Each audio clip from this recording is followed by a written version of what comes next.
Oi, tudo bom com vocês? Clau Tanaka aqui. Vamos falar um pouco sobre o medo. Eu estava vendo algumas histórias que aconteceram no passado e aí eu comecei a criar na minha cabeça uma analogia para a gente tentar entender como é que o medo funciona. Por que que ele é tão macabro do jeito que ele é com a gente? Então vamos lá. Queria falar para vocês de uma coisa que aconteceu no Japão no ano passado ou retrasado, onde os japoneses correram para os mercados para comprar papel higiênico. Por que que eles saíram correndo para comprar papel higiênico? Na memória deles, na memória coletiva deles, aconteceu um fato em 1973, onde, diante de uma crise, tiveram falta de matéria-prima para produzir itens básicos, como foi o caso do papel higiênico. Na história um pouco mais recente deles, em 2011, quando aconteceu o tsunami, aconteceu a mesma coisa, faltou matéria-prima, faltou itens essenciais. Então, na memória coletiva deles, eles iam ter falta de alguma coisa de novo. Então, eles já começaram a se precaver. E aí, Bertrand Russell, ele explica pra gente um pouco sobre esse comportamento de rebanho. O que é um comportamento de rebanho? É quando nós, seres humanos, nos comportamos iguais aos outros. Então, por exemplo, um correu para o mercado e falou, vai faltar papel higiênico. O outro falou para o outro que ia faltar papel higiênico, então também ia correr para o mercado. E o outro já foi correndo junto. E todo mundo corre junto num efeito parecendo dos rebanhos. E o comportamento mais intrigante nessa história é que as pessoas passam a se tornar agressivas com quem não se comporta dessa maneira. Não se comporta como os rebanhos, entenderam? Então, é uma coisa esquisita. Nosso cérebro, ele guarda algumas informações que talvez nem nós tenhamos real significado de termos vivido daquela forma, certo?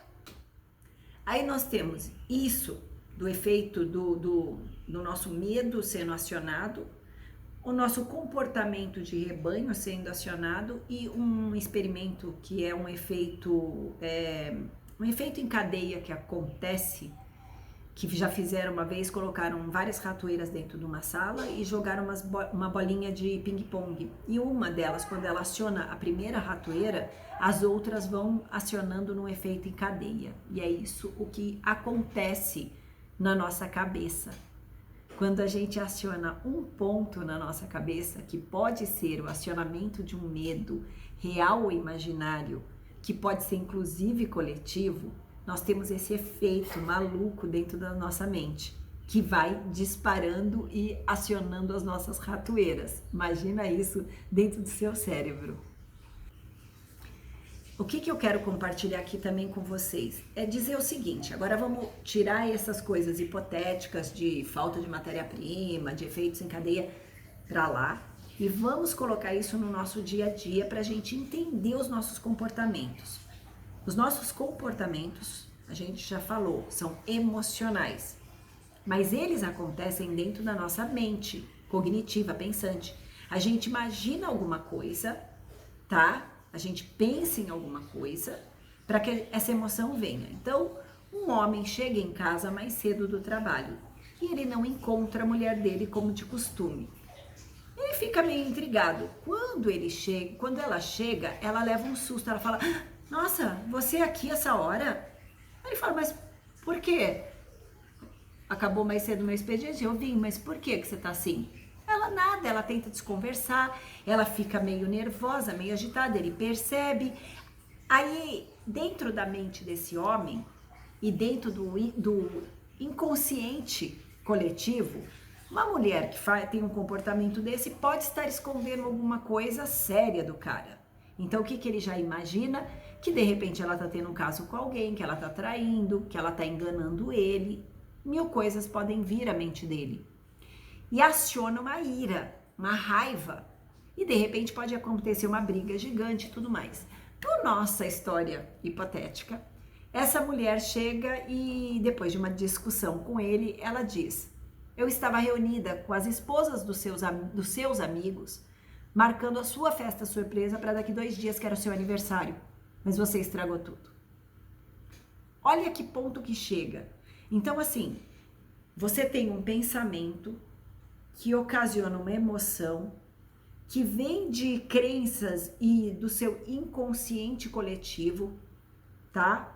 De crenças às vezes familiares, de repente seu pai traiu a sua mãe, ou você já viu isso repetidas vezes, até o pessoal que fica em novela, essas coisas, vê isso com constância, acaba ficando preso no seu inconsciente, e ele em seguida entra num efeito em cadeia, uma reação em cadeia, onde um evento vai trazendo o outro. Então, quando você está pensando no seu cérebro, um ponto acionou um outro ponto, que acionou um outro ponto, que acionou um outro ponto, e todos eles estão falando a mesma coisa para você. Você está sendo traído, você está sendo enganado.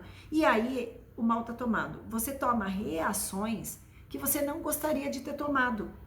Por isso que às vezes você fala assim, nossa, eu vi vermelho, eu não consegui me controlar. Porque tem tudo isso aí dentro te atrapalhando, trabalhando contra você. Aí entra seus medos, entra suas crenças, entram seus valores. Quando a gente fala do autoconhecimento, de quanto eu prego sobre o autoconhecimento e tento levar as pessoas por esse caminho, é porque quando você conhece tudo isso, sabe como seu cérebro funciona, sabe como seu comportamento vai acontecer, você tem um microsegundo para tomar decisões mais assertivas. Você tem um microsegundo para se tornar uma pessoa mais equilibrada, mais inteligente emocionalmente. E isso faz com que você não destrua suas relações, sua profissão, milhares de outras coisas que estão envolvidas por você não ter esse equilíbrio emocional necessário. Esse vídeo era para a gente poder discutir sobre isso, alertar vocês sobre o risco da gente trabalhar nessa frequência de trabalhar com efeitos de rebanho, viver em reações de cadeia, viver desequilibrados, porque isso não produz bons resultados. Como que eu sei? Eu era a primeira que vivia todo esse monte de droga. E hoje eu falo para vocês, sou a pessoa mais equilibrada do mundo? Não, mas eu estou no caminho. E eu sei que é uma jornada que tem fim. Ela é divertida por ser uma viagem, mas é uma viagem para dentro de mim. E hoje eu escolho melhor as minhas reações. As pessoas convivem comigo de uma maneira muito mais fácil do que viviam antes. Que eu era uma pessoa explosiva, que eu não pensava, eu era intempestiva. Essa é a verdade, eu era muito intempestiva. E hoje não. Hoje eu consigo manter esse equilíbrio, que é o que eu desejo trazer para vocês com todos os meus conteúdos, todos os meus canais de comunicação que eu trago contigo. Então, essa jornada é minha, é sua, é de toda a humanidade para a gente viver uma vida muito mais plena e feliz. Quer saber mais? Continua curtindo, curte esse vídeo porque é importante, porque aí a plataforma distribui para mais pessoas, né? E, principalmente, compartilha com quem você acredita que esse conteúdo pode ajudar. A ideia é que a gente seja generoso uns com os outros. Imagina pessoas mais equilibradas vivendo no seu entorno. Que delícia! É por isso que eu transformo vidas, transformo pessoas em pessoas mais equilibradas, porque é isso que eu quero em volta de mim e do mundo todo. Até mais, gente. Muito obrigada por estarem comigo nesse canal.